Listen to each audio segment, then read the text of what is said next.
Hello दोस्तों, welcome to my channel सुनो मगर ध्यान से ब्लॉग। दोस्तों, बहुत ही दुख के साथ ये कह रही हूँ कि ऐसा लग रहा है जैसे कि हम वापस से एक गुलाम देश में हैं और आज़ादी की जंग लड़ रहे हैं। क्योंकि आज की स्थिति ये है कि मामूली से मामूली चौकीदार से लेकर जज तक, अब इसके बीच में चाहे डिपार्टमेंट कोई भी हो, सबकी सब करप्ट हैं, सबकी सब घूसखोर, जमाखोर, काला बाजारी, हर चीज़। अब आप ये बताइए कि बेचारी जनता जाए तो जाए कहाँ। और अगर जनता ने अपनी आवाज़ उठाना चाहा तो उन्हें आवाज़ को सारे के सारे मिलकर इस तरीके से कुचलने की कोशिश कर रहे हैं जैसे जनता सिर्फ़ और सिर्फ उनके लिए एक वोट है, उनके आगे बढ़ने का सिर्फ एक रास्ता है, उनकी तिजोरियों भरने का। मूक दर्शक बनना बंद करें, आवाज़ उठाएं। अगर आपने वीडियो बनाई है चलो ठीक है, अच्छी बात है, लेकिन जो आज आप देख रहे हैं और दूसरों के साथ होते हुए देख रहे हैं और मज़े ले रहे हैं, कल को ये आपके साथ भी हो सकता है, वो दिन बहुत दूर नहीं।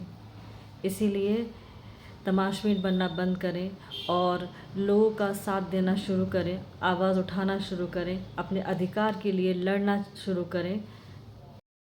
जिन नेताओं को हम वोट देकर जिताते हैं, उन्हें एक सिंहासन पर बैठाते हैं, उन्हें लग्जरी गाड़ी में घुमाने का मौका देते हैं और आलीशान एसी वाले घर में रहने का मौका देते हैं, वही नेता आज अगर हमारे देश की बहन बेटियों पर कोई आपत्ति आ रही है और पूरा की पूरा देश जो है परेशानियों से जूझ रहा है, चाहे वो बरसात का मौसम हो, चाहे किसी भी तरीके से आपदा हो, या फिर अपने बहन बेटी की जो इज़्ज़त पर बात आई है, कुछ भी हो रहा हो, नेताओं को कोई फ़र्क नहीं पड़ता। सबसे पहला उनका कर्म होना चाहिए कि वो आकर स्थिति का मुआयना करें, देखें। लेकिन अब हमारी जो पुलिस है वो तो खुद ही करप्ट है, सारे नेताओं के साथ बिकी हुई हैं, पल पल में उन्हें रिश्वत देनी पड़ती है और इनकी सुरक्षा ही इतनी बड़ी होती है।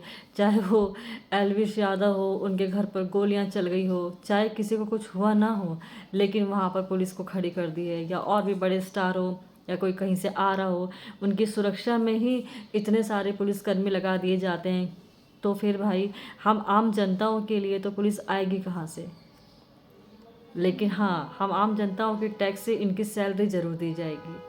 पता नहीं कैसा शासन और कैसा कानून चल रहा है, पता नहीं क्यों हम वोट देते हैं, क्योंकि वोट तो इसी तरीके से चोरी हो रही है जो कि आज इतना सारा घमासान चल रहा है। सबसे अच्छा है कि अपना शांति से घर में बैठें, रोज़ी रोज़गार करें और अपना घर परिवार पालें। क्यों पड़ रहे हैं इन नेताओं के चक्कर में, आज तक बात समझ में नहीं आई। लेकिन हाँ, इनको इनकी असलियत ज़रूर पता चल जाएगी, क्योंकि जनता के पास एक सवाल भी होगा और ख़ुद के पास एक जवाब भी होगा कि जब हम लोग में से कोई भी वोट देने बाहर गया ही नहीं तो इनके रिज़ल्ट आ कैसे रहे हैं।